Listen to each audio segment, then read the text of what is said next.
নমস্কার, আমি অ্যাস্ট্রোলজার বৈশালী সরকার। আজকে এমন একটি প্রোগ্রাম করছি মানুষ যাতে খুব ছোট ছোট জিনিস করে নিজের জীবনকে সুন্দরভাবে গুছিয়ে নিতে পারে।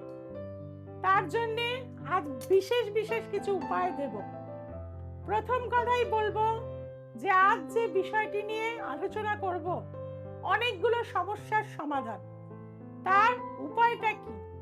সেটা হচ্ছে শ্বেত অপরাজিতা গাছ। এই শ্বেত অপরাজিতা গাছ মানুষের জীবনে কিন্তু বৈভব এনে দেয়, অর্থাৎ না চাইতেও অর্থ চলে আসবে আপনার কাছে। জীবনের যে কোনো সংকট সময়কে আপনি ওভারকাম করতে পারবেন, শত্রুতা নাশ করতে পারবেন। কিভাবে জানতে কিন্তু শুরু থেকে শেষ অবধি আমার সাথে থাকতে হবে।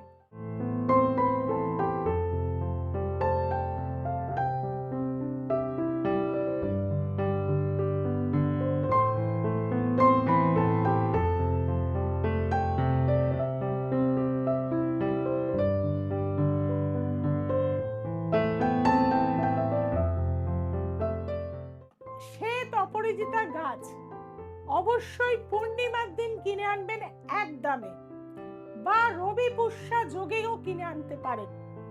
এনে বাড়ির সাউথ ইস্ট কর্নারে সেই গাছটিকে রাখবেন। টবে রাখতে পারেন, লাল কোনো মাটির টবে রাখতে পারেন, খুব উপকার দেবে। প্রতিদিন স্নানের পরে পরিষ্কার জামা কাপড় পরে গাছটিকে আপনি জল দেবেন, এবং আপনার যে মনের কামনা সেটা ভালোবাসা নিয়েও করতে পারেন, সেটা আপনি কোনো রকম আপনার কর্মের উন্নতি নিয়েও করতে পারেন। অবশ্যই প্রতিদিন দেবেন। গাছটি যত বৃদ্ধি হবে, আপনি যে কামনাটা নিয়েই করবেন দেখবেন সেটিও কিন্তু আপনার জীবনে ধীরে ধীরে বৃদ্ধি হতে থাকবে। আর মানুষ কিন্তু আমরা চাই আমাদের বাস্তুতে শান্তি থাকুক। প্রচুর মানুষ আসে যাদের বাড়িতে বাস্তু সমস্যা প্রচুর, বাড়িতে শান্তি নেই, চুরি ডাকাতি হয়ে যাচ্ছে, মায়ের সাথে মেয়ের অশান্তি, বাবার সাথে ছেলের অশান্তি, মারপিট, হাজব্যান্ড ওয়াইফের মধ্যে, বাড়িটার মধ্যে ঢুকলেই আপনার যেন একটা অশান্তির পরিবেশ। কিন্তু সুখ শান্তি তো আপনাকে আনতে হবে। এই গাছই কিন্তু আপনার দারুণ কাজ দেবে। যে কোনো চতুর্দশী তিথিতে, যেটা শিব চতুর্দশী হতে পারে, বা যে কোনো চতুর্দশী তিথি যেটা আমরা শিবের তিথি হিসাবে মানি, আপনারা একদমই কিন্তু এই শ্বেত অপরাজিতা গাছ কিনে এনে তার শিকড়কে দিয়ে আপনার সাদা সুতো দিয়ে শিব বানাবেন। বানিয়ে সন্ধ্যের পরে 108 বার বা 1008 বার শিবের মন্ত্র জপ করবেন,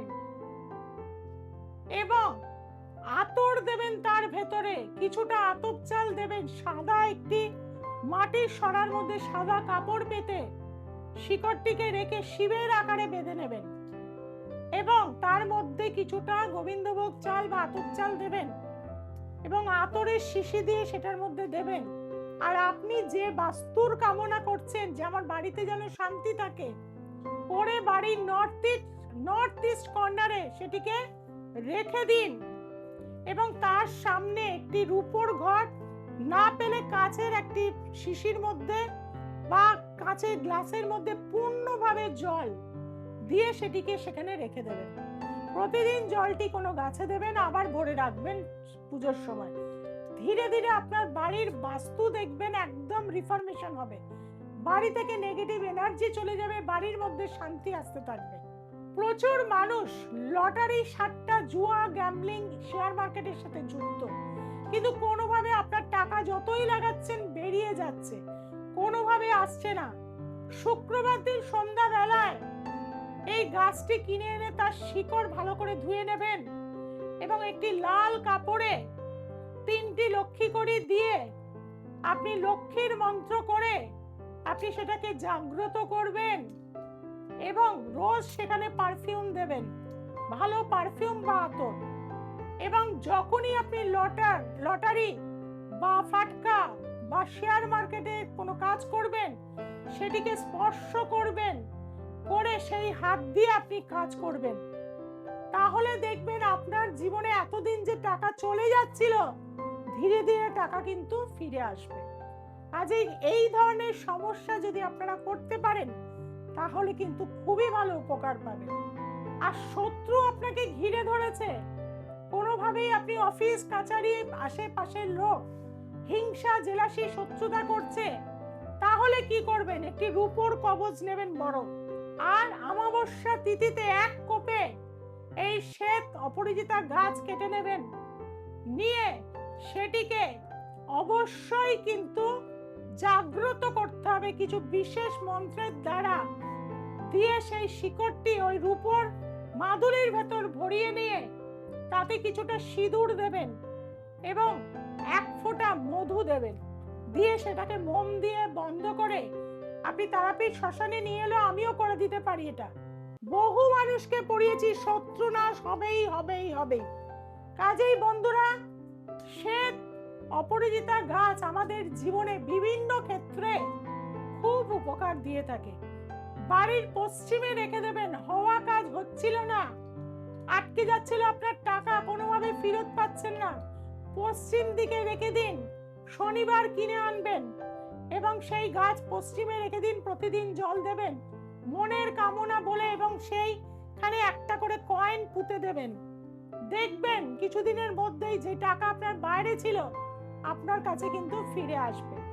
কাজেই এই ছোট ছোট জিনিসগুলো আপনারা বাড়িতে বসেও করতে পারবেন, ভালো থাকতে পারবেন।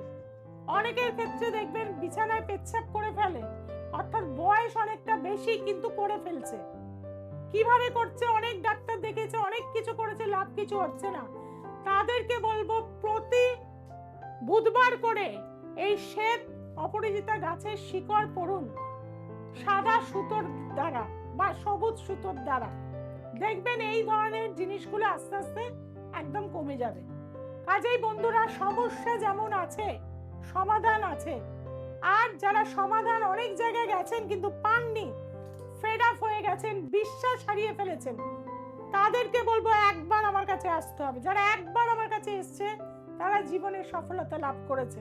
তার জন্য কি করতে হবে? প্রতি মাসে আমি চলে যাই তারাপীঠ মহাশ্মশানে, যেখানে হোম যজ্ঞ আহুতি মায়ের সেবা করে থাকি। মা ছাড়া কিচ্ছু নেই।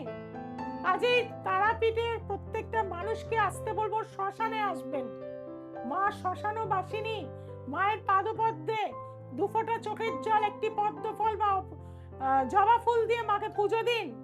যে কামনায় আসবেন তারাপীঠে অবশ্যই সফল হবে। সোমবার, মঙ্গলবার, শুক্রবার এবং রবিবার রাত্রি ঠিক 9টায় দ্য এসেন্স অফ অ্যাস্ট্রোলজি দেখতে ভুলবেন না। কিন্তু যেটা ভুলে যাচ্ছেন চ্যানেলটিকে সাবস্ক্রাইব করতে। যদি আমার চ্যানেল ভালো লাগে, যদি মনে হয় যে বৈশালীদের ক্রিয়াগুলো করে আমরা ভালো আছি, অবশ্যই আজকে চ্যানেলটিকে সাবস্ক্রাইব করবেন আর অন্য মানুষের ভালো থাকতে তাদেরকে ছড়িয়ে দেবেন। সবাই ভালো থাকবেন, সবাইকে ভালো রাখবেন। জয় তারা, জয় মা তারা, জয় জয় তারা, হর হর মহাদেব।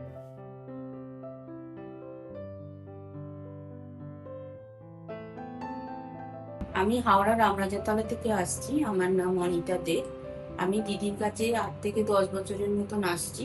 আমি খুবই দিদির কাছে এসে উপকৃত হয়েছি। আমার 2 মেয়ে এখান থেকে চাকরি, বিয়ে, লেখাপড়া সবকিছুই আমি এখান থেকে দিদির কাছ থেকে দিদির হাত ধরে কাজ পেয়েছি। এবার এখনো পর্যন্ত আমি দিদির কাছে আসছি এবং যেটুকুনি হয় আমার ঠিক একদম পুরোপুরি কাজই আমি পাই। হ্যাঁ, আপনারাও আসুন, দিদির কাছে এসে আপনারাও উপকৃত হন। আর কি বলবো, সবাই ভালো থাকবেন।